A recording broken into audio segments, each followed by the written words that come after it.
todas y todos.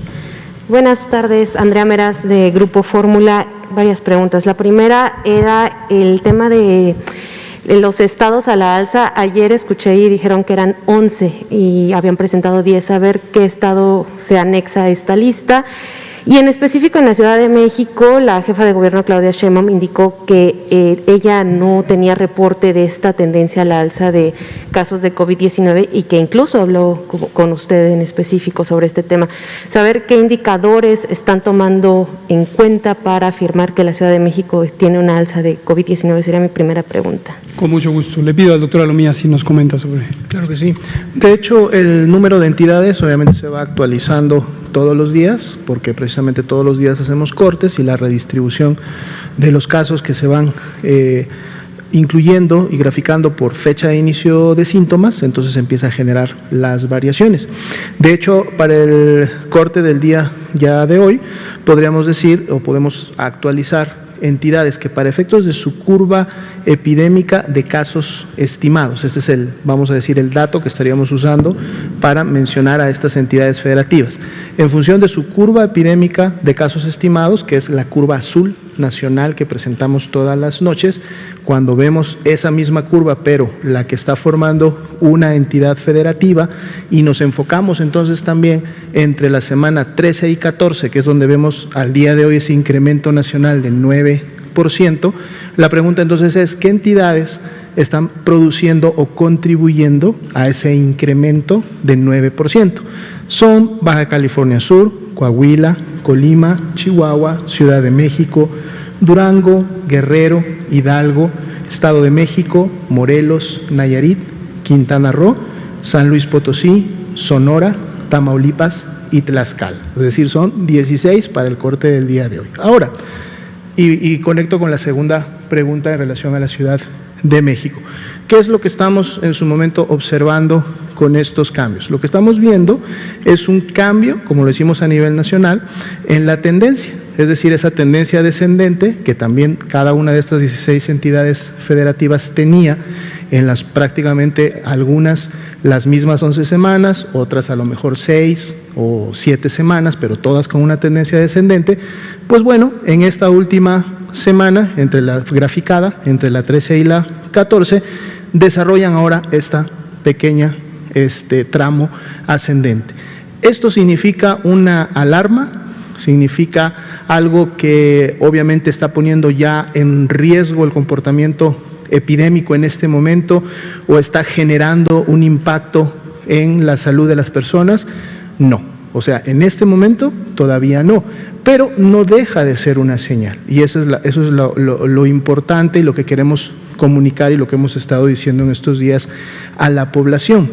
No necesitamos llegar a un punto en donde la curva tenga un crecimiento exponencial, en donde la carga de personas que están enfermando, la magnitud de la epidemia sea evidentemente altísimo, se incremente, o empecemos a ver que la demanda de consultas o inclusive la ocupación hospitalaria empieza ya a incrementarse a un 45, 50, 60%, para entonces recién decir, hey, cuidado, hay un problema. No, ahí ya tendríamos que estar diciendo, ya existe un problema, ahora sí ya estamos ante una escalada importante y a lo mejor en ese momento habría que tomar todavía medidas mucho más intensas, ¿no? Y las entidades tendrían que operar acciones o intervenciones comunitarias todavía mucho más restrictivas y todavía en un marco o en un medio en donde ya tienen un brote epidémico y muchas veces es más difícil operar este tipo de intervenciones.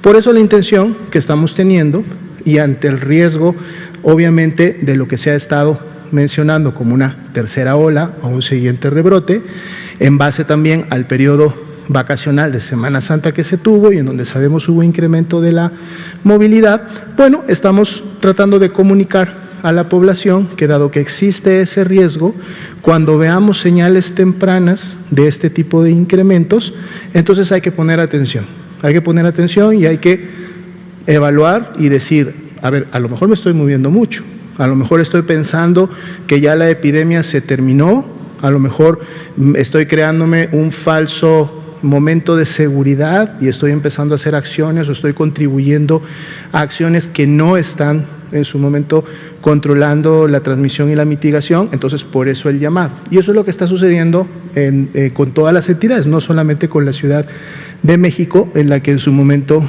hemos hecho el comentario, sino con todas estas entidades federativas. Es un señalamiento temprano de llevarnos a una acción. ¿Qué señales tempranas ustedes están viendo en la Ciudad de México? No sé si sea la rapidez de la transmisión del virus, las hospitalizaciones o qué indicadores están tomando en cuenta para afirmar que la tendencia es al alza en la ciudad. Precisamente son los indicadores tempranos de transmisión comunitaria. En la Ciudad de México y en prácticamente todas las entidades, y esto es justo lo que presentamos en las dos primeras diapositivas de ocupación hospitalaria, todavía los indicadores que miden en su momento la cantidad de casos graves, críticos, la demanda de atención médica, la hospitalización, las defunciones y por ende la mortalidad, son indicadores que en este momento están prácticamente, de hecho, en todas las entidades federativas controlados y en sus niveles más bajos. Lo que hemos estado justo señalando a estas entidades, incluida la Ciudad de México, es que los indicadores tempranos de transmisión comunitaria, que es precisamente la tasa de casos o de síndrome COVID, o sea, es decir, la demanda de personas que están buscando atención médica y están siendo clasificadas como casos sospechosos, la tendencia, que es lo que visualizamos un poco en la curva epidémica, pero hay un producto específico de tendencia que mide el semáforo de riesgo epidemiológico y que además es producido por el equipo de CONACYT. Esto se hace de manera semanal, es la tendencia de ese síndrome COVID, porque podemos tener una tasa, una cantidad de casos de personas con sospecha de COVID, pero también lo importante es si esa cantidad empezamos a notar un incremento en los últimos días, en las últimas semanas, o esa tasa se mantiene estable, o mejor aún si esa tasa obviamente disminuye. En las entidades donde estamos observando que la tendencia de esa tasa en últimos días es empezar a incrementar, y no estamos hablando, por eso lo comentaba al principio, de incrementos que ya representen un rebrote como tal o una magnitud epidémica, al menos no en este momento, pero donde vemos que esa tasa empieza, aunque ligeramente, a tener un incremento entre las semanas y ya no una estabilidad o ya no un descenso, entonces comunicamos a las entidades y les decimos esto está ocurriendo. Entonces básicamente son los indicadores de transmisión comunitaria. Ahora, en el caso de las hospitalizaciones vemos que se mantiene igual en camas generales, pero aumentó en camas con ventilador. ¿Esto significa que las personas están llegando, comillas, tarde a la atención de la enfermedad o no tiene relación? En este momento no, porque como hemos visto es un indicador que puede tener variaciones de pequeños puntos porcentuales en el comportamiento, digamos, normal de algunas semanas. Cuando empezamos a ver incrementos continuos, vamos a suponer que el indicador está en un nivel hoy y mañana incrementó un punto porcentual, y pasado mañana incrementó 2 puntos porcentuales, y pasado mañana vuelve a incrementar otro, es decir, empieza a tener una tendencia ascendente, entonces ahí tenemos a lo mejor un problema. Pero cuando el indicador sube un día un punto, el otro día baja 2, el otro día a lo mejor vuelve a subir 1, el otro día baja 1, es decir, tiene un comportamiento más que todo en meseta, entonces realmente no hay problema.